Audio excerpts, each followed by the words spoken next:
Ya, hari ini kita bawakan ke studio bersama dengan Dato' Muhammad Nur Yaakob, mantan pengarah eksekutif APEC, ahli APEC Vision Group. Assalamualaikum. Waalaikumsalam. Sihat, Dato'? Alhamdulillah. Dato' senyum daripada tadi. Sama, sihat. Sihat, Alhamdulillah. Baik, Dato', semalam kita boleh melihat bertemakan mengoptimumkan potensi insan ke arah masa depan.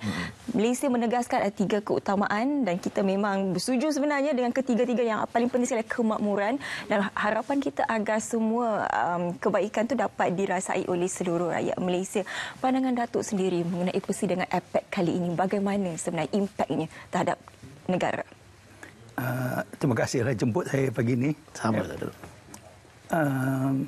Saya rasa malam persidangan kalau APEC pada tahun ini, seluruh tahun yang kemuncaknya dengan mesyuarat pemimpin ekonomi APEC malam tadi,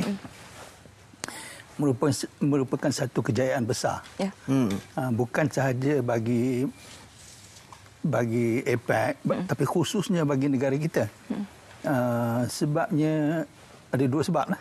Satunya sebab dalam 2-3 tahun ini APEC for one reason or another lah tak dapat mengeluarkan kenyataan pemimpin. Ya, betul. Masa Papua New Guinea menjadi hostnya, tak dapat capai konsensus. Ya. Tahun lepas Chile jadi tuan rumah sebab ada rusuhan. Tak boleh. So kalaulah tahun ketiga ni agaknya kalau APEC tak dapat keluarkan kenyataan yang dipersetujui secara sebulat suara, image APEC tu tak berapa elok lah kan. Ya, betul. Tapi we rose to the challenge and we managed to convince everybody mengeluarkan kenyataan. Yang keduanya saya rasa ini satu kejayaan istimewa kerana tiap-tiap tahun ni di APEC dia ada tema dia. Macam you kata tadi lah, ada 3 tema dia kan. Dan tiap-tiap tahun, sepanjang tahun yang dia jadi tuan rumah tu, perkara ini akan dibincangkan antara negara-negara APEC semua. Tapi Malaysia pada tahun ini, Malaysia kita memang mencapai persetujuan mengenai tema-tema yang telah ditetapkan dan dipersetujui pada awal tahun. Selain daripada itu, kita telah APEC lah, telah berjaya mencapai kata sepakat mengenai APEC Putrajaya Vision 2040. Ini merupakan, so hasil kita berganda lah kalau kita bandingkan dengan tahun-tahun biasa mesyuarat APEC. Dan lebih lagi istimewanya APEC Putrajaya Vision 2040 ini bukan saja akan terpakai untuk tahun ini, tapi untuk 20 tahun akan datang, because dia tu until 2040, 2040. Dan istimewanya lepas pada ini tiap-tiap tahun APEC akan melihat setakat mana kejayaan ke arah mencapai vision itu. So saya jadi nama Putrajaya Malaysia akan tertera lah dalam sejarah APEC. Itu saya pencapaian yang amat penting, dan kalau boleh saya nak ambil peluang ini untuk mengucapkan tahniah kepada pegawai-pegawai Malaysia, khususnya di MITI dan juga kementerian lain, agensi lain yang bertungkus lumus sepanjang tahun untuk menjayakan mesyuarat APEC ini. Walaupun diadakan secara alam maya, tetapi kita nampak hasilnya, konsensusnya itu tercapai setelah sidang kepuncaknya semalam. Baik, Datuk, kita melihat juga APEC 2020 ini antara persidangan yang cukup penting di sebalik pandemik COVID-19, kerana ramai juga setiap negara dan juga anggota mereka menantikan apa resolusi terbaik dalam kita memastikan ekonomi dunia, khususnya anggota APEC itu dapat dipulihkan. Kalau sebelum ini kita lihat mereka lebih ke arah bagaimana untuk memastikan kelangsungan ekonomi, tapi kali ini ingin melihat bagaimana untuk memulihkan ekonomi setelah terkesan disebabkan pandemik COVID-19. Kalau saudara perhatikan tu declaration semalam tadi atau isytiharan pemimpin tu, subjek COVID-19 tu antara yang teratas terkeluar dalam perisytiharan tu, sebab kita tahu sekarang dia dah berjuta-juta manusia yang terlibat terkesan dengan COVID-19 ni, bukan sahaja dari segi kesihatan tapi juga dari segi livelihood, gaya hidup. So beratus juta dah yang terkesan. Ekonomi APEC secara keseluruhannya akan menguncup sebanyak 2.7% pada tahun ini. sebab COVID. So walaupun cabarannya memang amat berat, dan kerajaan anggota APEC telah menjalankan macam-macam usaha lah. Macam kita ada penjana, stimulus package. Negara-negara APEC telah pun membuatkan langkah yang sama dengan Malaysia, iaitu mengadakan economic stimulus. Macam Malaysia ni kita sampai 20% daripada KDNK, keluaran dalam negara kasar. Kita sebagai usaha untuk memulihkan ekonomi, selain daripada langkah-langkah untuk mencengkam penularan COVID ni. Yang pentingnya, sekali lagi APEC dapat bersetuju. Caranya iaitu misal kalau dia akan kerjasama untuk membentras wabak ini. Selain daripada itu, akan juga bekerjasama, tidak akan mengekang aliran trade flows daripada bahan yang essential untuk mengekang COVID-19 ini. Jadi kalau misalnya urut-urut yang kita dengar pasal vaksin itu, insya-Allah negara-negara APEC akan membantu antara satu sama lain untuk memastikan rakyat dapat akses kepada vaksin ini serta barang-barang lain yang essential. Itu saya rasa satu pencapaian yang penting. Betul. So, jadi macam seperti Datuk katakan tadi, macam seperti vaksin, kita boleh lihat juga dalam ucapan Presiden China Xi Jinping, dalam ucapannya menyatakan bahawa perjanjian perdagangan bebas itu, dan sekarang ini kita boleh lihat negara China membuka ruang dan juga pintunya. Bagaimana sebenarnya ini akan memberi kebaikan dan juga untuk merangsang lagi pemulihan ekonomi khususnya di Malaysia ini? Kalau kita cakap pasal kes Malaysia sendiri, Malaysia ini sebuah negara yang bergantung kepada trade. Betul. 70% lebih daripada ekonomi kita bergantung kepada perdagangan. Jadi kalau sikap proteksionisme menular, jadi peniaga-peniaga kita, pengusaha-pengusaha kita tak dapat ekspor. Bila dia tak dapat ekspor, dia kena buang pekerja. Sebab tak boleh nak keluarkan barang, tak boleh nak pasarkan barang dia. Itulah.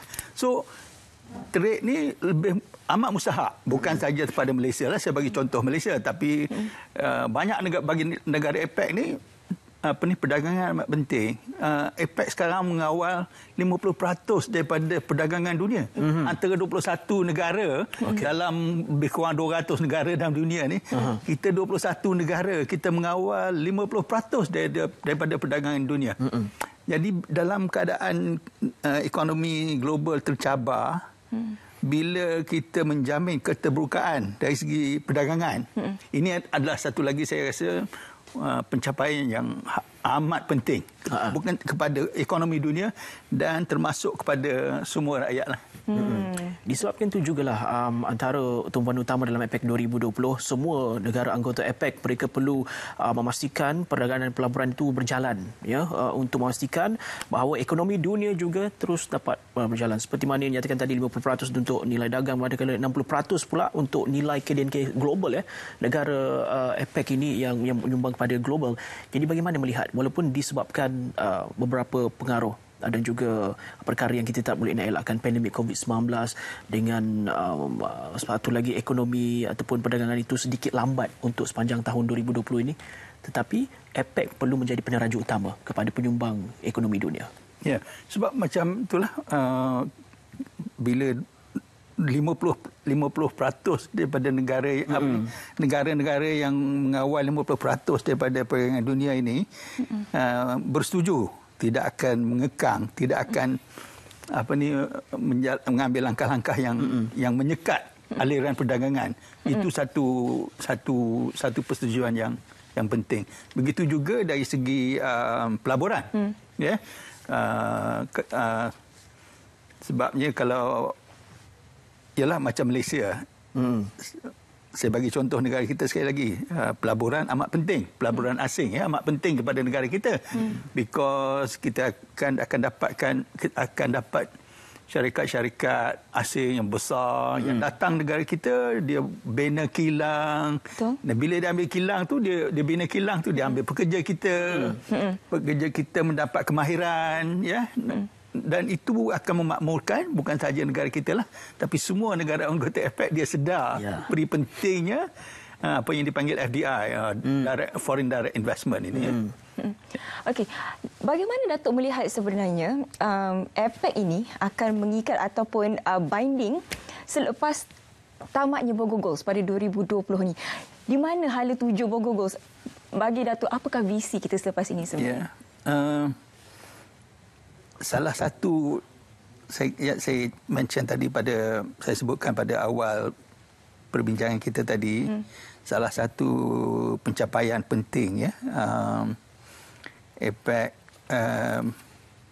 pada tahun ini ialah persetujuan mengenai apa yang dipanggil Putrajaya Vision, Putrajaya Vision 2040.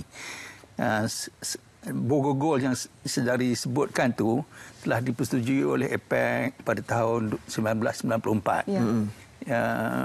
Tujuannya, mereka visinya ialah akan memastikan aliran terbuka bagi perdagangan dan pelaburan di rantau APEC.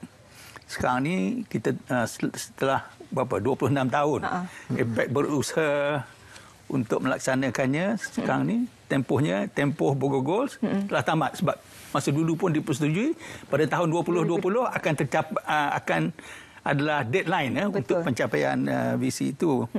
Jadi sebenarnya APEC telah mencapai banyak kejayaan lah. Seperti kita kata tadi, APEC sekarang ini mengawal 50% daripada perdagangan dunia.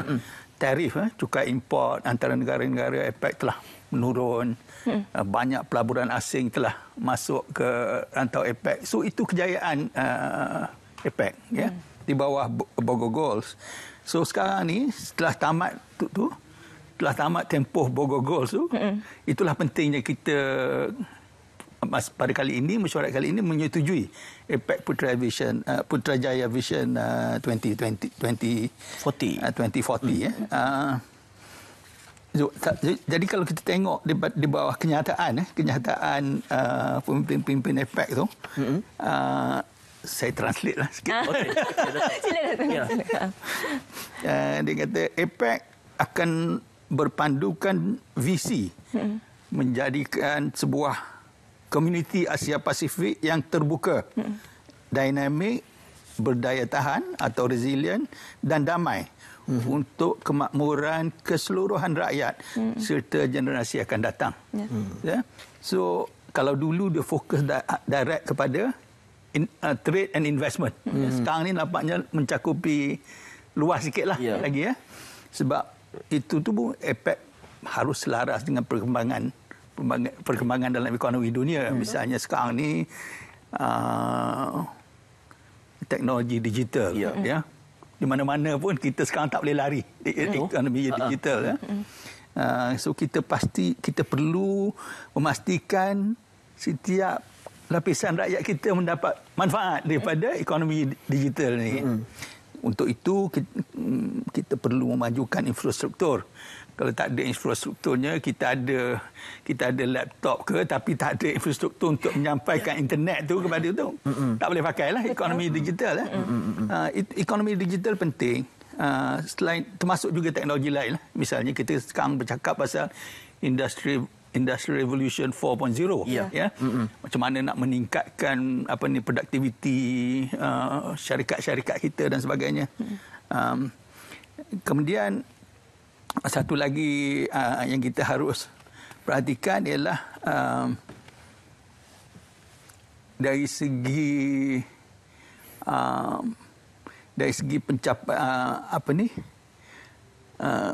pembangunan ekonomi yang mampan. Misalnya sekarang ni kita dari segi environment alam sekitar, kelestarian itu harus diberi perhatian ya. Kalau tidak, macam-macam lah akan terjadi bencana alam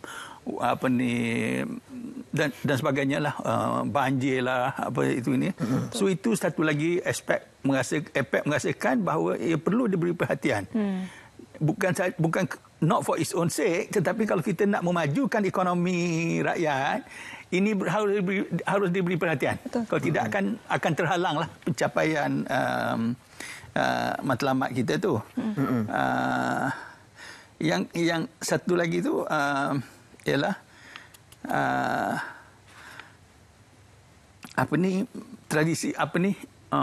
agenda tradisi APEC. Okey. Perdagangan dan pelaburan harus terus diberi perhatian. Misalnya sekarang ada perang perdagangan antara negara-negara tertentu.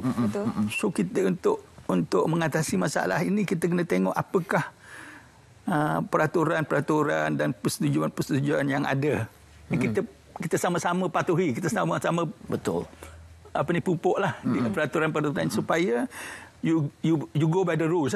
Kalau semua orang ikut peraturan tu, mudah-mudahan akan dapat kita damaikanlah negara-negara yang menghadapi pertelingkahan perdagangan inilah. Baik, untuk seperti mana kita kongsikan juga tadi, Datuk, untuk APEC Putrajaya Vision 2040, ini juga merupakan salah satu proses yang cukup kompleks untuk kita sama-sama fahami, kerana ia juga melibatkan kesemua negara anggota untuk mengeluarkan kata sepakat bahawa okey, ini kami setuju dan sama-sama kita capai visinya untuk tahun 2040. Mungkin kalau secara ringkasnya, bagaimana proses untuk mencapai kata sepakat itu? Ini APEC 4 tahun dulu lah, kira-kira 4 tahun dulu mereka bersetuju untuk mewujudkan satu kumpulan yang dipanggil APEC Vision Group. APEC Vision Group ni asalnya mereka telah lama timbul kesedaran bahawa pada tahun 2020 Bogor Goals akan tamat tempoh, kita perlukan visi baru. Tapi caranya untuk nak formulasi apakah visi APEC untuk 2020 pasca 2020 ni, itu dibincangkan, dan salah satu persetujuannya ialah ditubuhkan APEC Vision Group ni. APEC Vision Group ni adalah satu kumpulan tiap-tiap negara APEC, 21 negara tu menamakan seorang ahli. Saya alhamdulillah diberi peluang untuk mewakili negara kita. Jadi ini kumpulan 21 ni mereka bertindak, mereka bebas untuk memberi pandangan, berbincang begitu ini, membuat penyelidikan, dan proses itu mengambil masa 4 tahun. 4 tahun. 4 tahun ya. Sehingga bulan Disember tahun lepas barulah kita capai kata sepakat untuk mengemukakan satu laporan kepada APEC. Laporan tu lebih kurang 40, laporan kita tu lebih kurang 40 muka surat. 40 pages. Di situ kita liputi apakah cabaran-cabaran APEC. Masa tu COVID-19 tak berapa. Belum lagi. Hujung tahun lepas belum ada lagi. Tapi kita tengok masalahnya, misalnya salah satu aspek utama yang diberi perhatian oleh APEC Vision Group ialah kita nak memastikan bahawa kemakmuran yang dicapai oleh APEC dapat dirasai oleh semua lapisan masyarakat. Bukan sahaja syarikat-syarikat besar yang biasanya perdagangan ekspor, pelaburan asing, semua ni syarikat besar aja. So kita merasakan bahawa kita harus diperbaiki. Tindakan secara deliberate, sengaja harus diambil oleh APEC untuk memastikan the main industry benefits. Betul. Sebab itu selaras dengan keutamaan ketiga yang telah pun diberitahu semalam, pertumbuhan ekonomi yang inklusif. Kalau di Malaysia, no one left behind. Itu yang kita harapkan sebenarnya, seperti mana kata Datuk tadi. Itulah kata-kata terakhir sebenarnya daripada Datuk untuk hari ini, di mana kita harapkan semua dapat merasakan nikmat itu bersama-sama. Terima kasih Datuk Muhammad Nur Yaakob kerana sudi bersama dengan kita hari ini untuk berkongsi pandangan mengenai apa yang telah pun berlaku dan apa yang sudah pun disidangkan semalam APEC 2020. Baik, terima kasih Datuk bersama kami. Baik, selepas ini kita akan terus berbicara lagi kerana ada satu slot juga akan bersama dengan anda, kita kupas lebih lanjut lagi berkenaan dengan APEC 2020. Tapi kita nak berehat seketika kerana kami nak juga kongsi